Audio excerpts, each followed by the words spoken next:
काय सणासुदीचं गोड खाऊन कंटाळलाय? आजच करा चिकन मटनचा झणझणीत बेत। असो कोणताही प्रोग्राम, मसाला आणायचा फक्त उत्कृष्ट चवीच्या आपल्या स्वाद मसाले पलूस आणि विटामधूनच।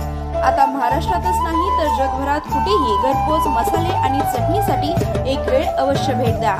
स्वाद मसाले, कराड तासगाव रोड, पलूस आणि गांधी विद्यालय शेजारी विटा। संपर्क 75 30 98 66 66 आणि 75 30 80 66 66।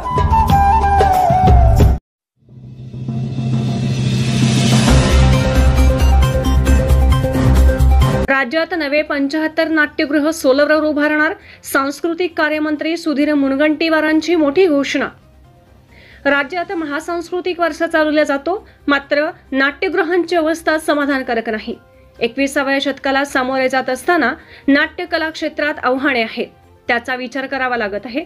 नाट्य क्षेत्राला ऊर्जित अवस्था आणण्यासाठी राज्यात नव्याने 75 नाट्यगृह सोलर यंत्रणेवर उभारण्यात येणार असल्याची घोषणा सांस्कृतिक कार्यमंत्री सुधीर मुनगंटीवार यांनी सांगलीत केली। 100व्या नाट्य संमेलनाच्या निमित्ताने नाट्यक्षेत्र जनतेच्या सिंहासनापर्यंत पोहोचवण्यासाठी सांस्कृतिक कार्य विभाग पूर्ण शक्तीने उभा राहणार असल्याचेही त्यांनी स्पष्ट केले। महाराष्ट्राला एक भव्य दिव्य अभिमान वाटावा असा सांस्कृतिक वारसा आहे। हा वारसा, त्याचं संवर्धन व्हावं, त्याचं संरक्षण व्हावं आणि तो जनाजनाच्या मनामनापर्यंत पोचावा।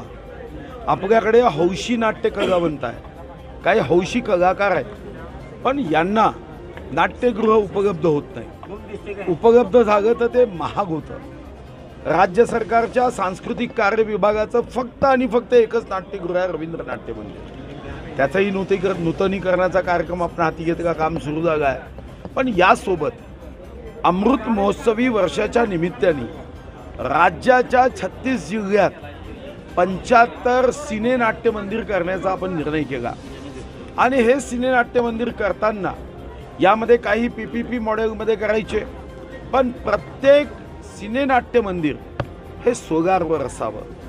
विजेचा वाढता खर्च हा हौशी कलावंतांना अडचणीचा ठरतो आणि म्हणून माननीय मुख्यमंत्री महोदय आणि आमच्या दोन्ही उपमुख्यमंत्री महोदयांशी चर्चा करू। आता पैसे उपलब्ध झाले आहेत, आम्ही काही वायबिलिटी गॅप फंड देऊन काही ठिकाणी PPP मॉडेलमध्ये करू शकतो का? परवाच सर्व राज्यातल्या 36 जिल्हाधिकाऱ्यांसोबत संवाद सेतूच्या माध्यमातून याबद्दल चर्चा झाली। तालुकास्तरीय नाट्यगृह करण्याचा आमचा संकल्प आहे की प्रत्येक जिल्ह्यात कमीत कमी 2 तालुक्यामध्ये मोठ्या नाट्यगृह व्हावीत आणि जी नगरविकास विभाग म्हणजे स्थानिक स्वराज्य संस्थांची 52 नाट्यगृह आहे, जी आमची नाही आहे, पण त्याची दुरावस्था आहे। माननीय मुख्यमंत्री महोदय हे अतिशय धाडसी आणि गतिशीलतेने निर्णय घेतात। माननीय देवेंद्रजी असतील, माननीय अजितदादा पूर्णपणे सहकार्य या निर्णयाला करतात। नगर विकास विभागातून आपण काही निधी उपलब्ध करून घेणार आहोत की स्थानिक स्वराज्य संस्थेमध्ये अतिशय जर्जर दुर्दशा झालेल्या या नाट्यगृहांना अजून ऊर्जित अवस्था यावी, यासाठी सरकारच्या वतीने स्थानिक स्वराज्य संस्थेलाही निधी आपण देणार आहोत। यासोबत हा आपला सांस्कृतिक महावारसा पोचावा, त्या ठिकाणच्या स्थानिक कलावंतांना संधी मिळावी म्हणून प्रत्येक जिल्हास्थानी यावर्षी एक विशेष बाब म्हणून आपण 2 कोटी रुपये जिल्हाधिकाऱ्यांना उपलब्ध करून दिले आहेत आणि त्यांनी आपल्या जिल्ह्यामध्ये हा महासांस्कृतिक वारसाच्या निमित्ताने 5 दिवसीय कार्यक्रम आयोजित करायचा आहे। यासोबत राज्याभिषेकाचं हे 350वं वर्ष आहे। आपण छत्रपती शिवाजी महाराजांच्या जीवनावर महानाट्य नवीन तरुण तरुणी विद्यार्थी विद्यार्थिनींपर्यंत पोचावं। छत्रपती शिवाजी महाराजांचा विचार जो बेशुद्ध व्यक्तीला शुद्धीवर आणतो, ज्यातून आम्हाला ऊर्जा प्राप्त होते, तो विचार जावा।